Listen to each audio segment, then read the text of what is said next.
상속 전문 유튜브 상속 이야기의 강사 이재호입니다.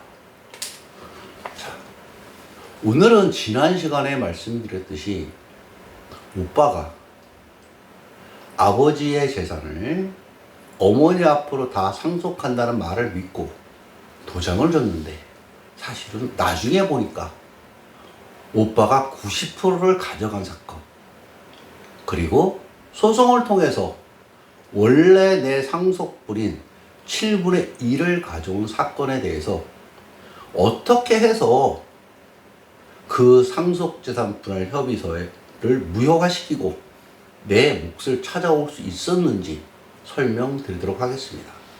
이 사건은 서울 북부지방법원에서 1심을 패소하고 저희 사무실에서 서울 고등법원에서 이긴 다음에 대법원에서도 승소 판결을 받아서 확정된 사건입니다. 사실관계는 이렇습니다. 아버지가 있고 어머니가 있고 아들이 있고 딸이 있습니다. 아버님이 돌아가셨는데 모두 8개의 부동산을 남기셨습니다. 이 중에 함께 사시던 아파트도 있고 상가 건물도 있습니다. 이 상가 건물이 전체 부동산의 2분의 1을 초과하는 금액입니다. 자, 오빠가 얘기합니다. 여동생아, 너와 나는 1억 5천씩만 갖고 나머지는 전부 다 어머니에게 상속하자. 그리고 나서 어머니가 돌아가시면 그때 똑같이 나누자. 딸의 입장에서는 상당히 고마웠습니다. 그래서 오빠의 말을 믿고 도장을 줬습니다. 그리고 나중에 이 1억 5천만 원에 해당하는 부동산의 등기부 등본이 딸한테로 이제 맞습니다. 보니까 맞습니다. 내 앞으로 등기가 나 있습니다. 그래서 나머지도 당연히 어머니한테 등기가 난 걸로 알고 있었습니다. 그러다가 우연한 기회에 이 등기부 등본을 떼어보고 경악을 합니다. 왜냐? 아들 10분의 9, 엄마 10분의 1, 이렇게 등기가 났습니다. 자,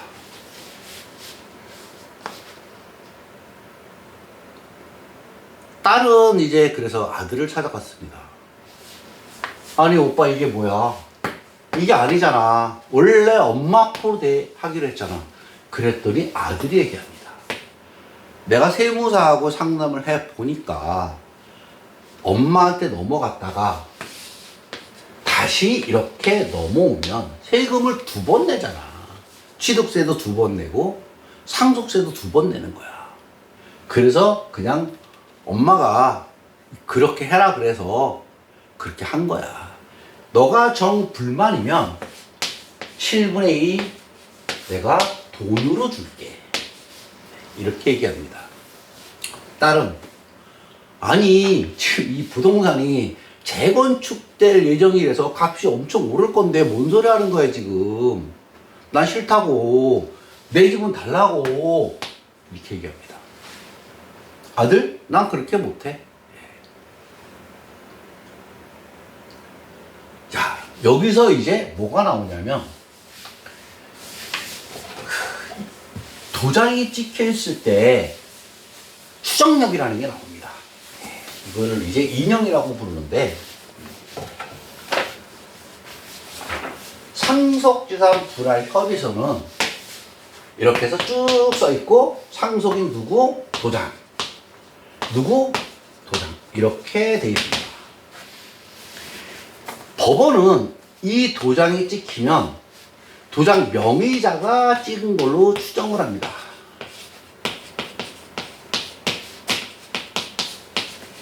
그리고 이 명의자가 찍은 걸로 추정이 되면 진정성립을 인정합니다.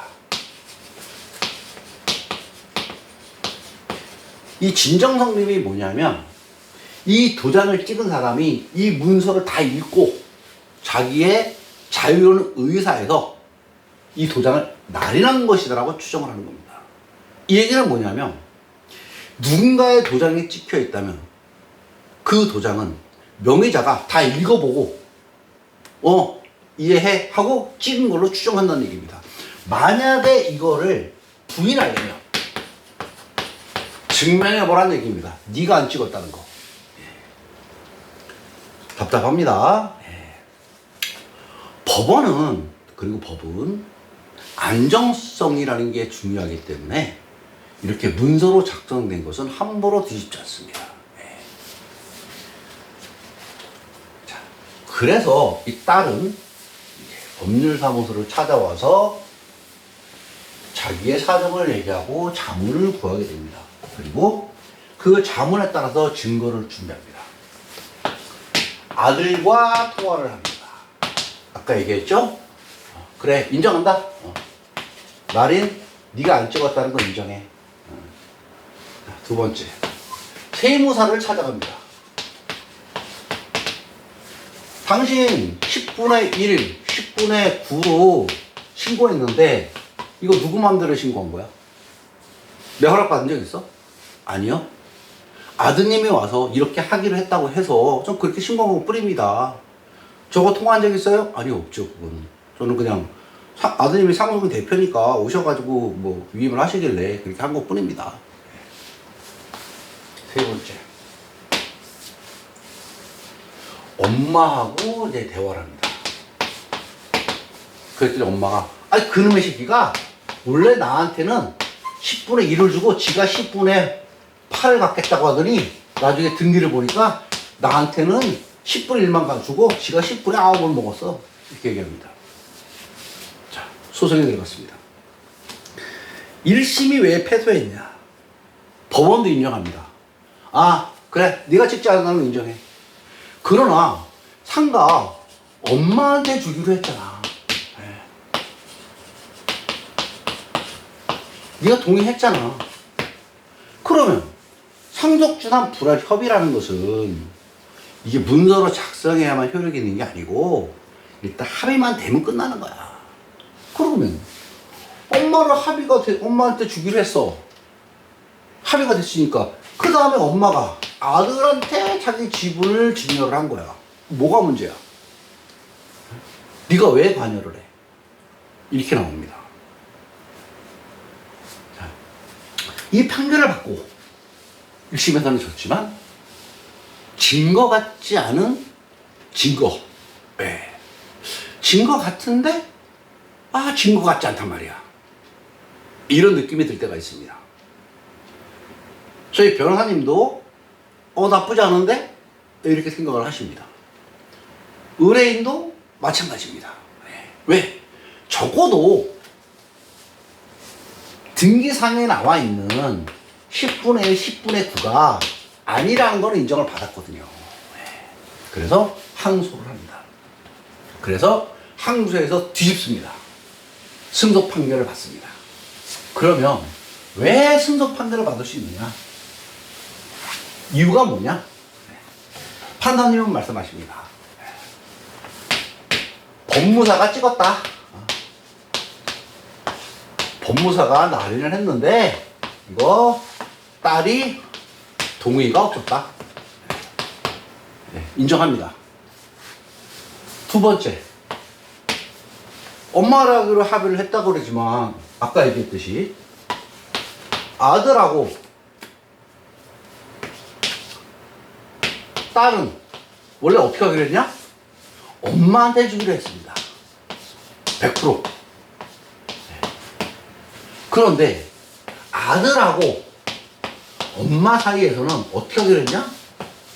엄마가 10분의 2, 아들이 10분의 1로 하기로 했습니다. 10분의 9, 8로 하기로 했습니다. 이 틀립니다, 서로. 그런데 문제는 뭐냐면 상속재산 분할 협의라는 것은 상속이 전원의 동의를 해야 됩니다. 예를 들어서 고조 할아버지가 계십니다. 명의가 있습니다. 땅이. 조상 땅 찾기 이런 것이 나옵니다. 상속재산 분할 협의를 해서 장손이 같든 아니 매각을 해서 나누든 뭔가 협의를 해야 되는데 고손자 한 명이 해외에 가서 행방불명입니다. 그러면 협의 분할 못합니다. 이거. 물론 뭐 실정 선고를 하거나 부자재산 관리인 선임을 할 수 있는데 상속인만으로는 그 고손자가 없기 때문에 못합니다. 100명을 다 찾아도 한 명이 부족하면 그 협의는 무효입니다. 전부 엄마 명의로 하는 거에는 엄마가 없습니다. 여기에는 합의에는 10분의 엄마 10분의 2 아들 10분의 8 나오는 데는 딸이 없습니다. 여기는 결국 이 서울고등법원 재판부에서는 상속인 전원이 동의한 분할 협의가 없었다라고 본 겁니다. 이게 판결문에 명시가 되어 있습니다. 그래서 아들 10분의 9, 엄마 10분의 1은 무효다. 이렇게 나옵니다. 판결이. 그러니 딸 집은 7분의 1은 이에 해당하는 집은 말소해라. 이렇게 나옵니다. 그래서 이 판결은 이렇게 해서 승소 판결을 받게 됐습니다. 그 후 아들이 대법원에 상고했지만 기각해서 그대로 확정이 됐습니다. 과거에도 이와 유사한 사례가 있었습니다. 그때도 그 아들이 당초 협의와 달리 재산 하나를 자기가 가져가 버렸습니다. 원래 어머니를 주기로 했던 것을. 그러나 이거를 법원에서는 변론 한 번에 그냥 기각 판결을 냈습니다. 왜 그러냐면 문서라는 것은 굉장히 중요하기 때문에 문서로 작성된 것은 함부로 부인할 수 없습니다. 그래서 이 단순히 녹음이 있다 그래서 그것만으로 법원이 그렇게 쉽게 무효화시키지는 않습니다. 그래서 도장을 찍을 때 신중해야 됩니다. 이 사건 같은 경우는 준비를 철저히 하셨습니다. 그리고 이 전원 합의가 없었다. 이 부분이 이제 판결문에 정확히 기재가 됐기 때문에 항소심에서 뒤집을 수 있었습니다. 오늘은 이제 상속 사건을 이제 하다 보면 많은 질문을 받게 되고 많은 사례를 보게 됩니다. 그 중에 하나가 상속인 중에 일부가 이렇게 하겠다 그래서 도장을 줬더니 정작 등기는 딸에게 났다. 이거 어떻게 하면 되느냐. 이런 경우입니다. 대부분의 경우에는 손을 쓸 수 없지만 일부 경우에는 증거를 잘 수집하고 전략을 잘 수립을 하면 지금 말씀드린 것처럼 충분히 승산이 있습니다. 아까 말씀드린 대로 사건에서 7분의 1을 회수해왔지만 여전히 어머니 지분은 10분의 1밖에 안 되고 나머지는 전부 아들이 가져갔습니다. 나중에 언젠가 어머니가 돌아가실 수 있습니다. 아마 이 지분도 이렇게 증여가 되겠죠. 그러나 이 지분은 물론이고 어머니의 원래 7분의 3에 해당하는 지분은 이거는 유류분 대상이 될 겁니다. 그래서 따님은 7분의 1을 받아왔지만 더하기 나중에 어머니가 돌아가신 이 7분의 3에 4분의 1 따님의 유류분이 4분의 1이니까요. 이 권리는 잠정적으로 확보해 놨다라고 생각할 수 있습니다. 오늘은 형제의 말을 믿고 도장을 줬는데 그 부동산이 아버지의 부동산이 원래 합의와 달리 상속된 경우 어떻게 다시 이거를 원상회복할 수 있느냐, 내 도장이 찍혀진 상속재산 분할 협의서를 무효로 할 수 있느냐, 이거에 대해서 실제 사례를 말씀드렸습니다. 다음 시간에는 할아버지가 자기 손자를 포함해서 자녀들한테 유증을 했습니다. 그런데 일부 자녀들이 유류분파는 총무소송을 해서 그 장남하고 장손자한테 유증된 재산을 싹 다 뺏어버리는 장손 입장에서는 억울했죠. 황당하겠죠. 유증을 받았는데 위로부 소송이 들어와서 싹 뺏겨버립니다. 그러니까 유증을 받긴 받았는데 받은 게 없습니다. 결국은 난 세금만 냈을 뿐이지. 이런 사례, 왜 어떻게 이런 일이 발생할 수 있었는지 그 사례에 대해서 말씀을 드리도록 하겠습니다. 강의 듣느라 고생하셨고, 다음에는 그 장손이 유증받은 재산을 전부 다 뺏긴 사례에 대해서 설명을 드리도록 하겠습니다.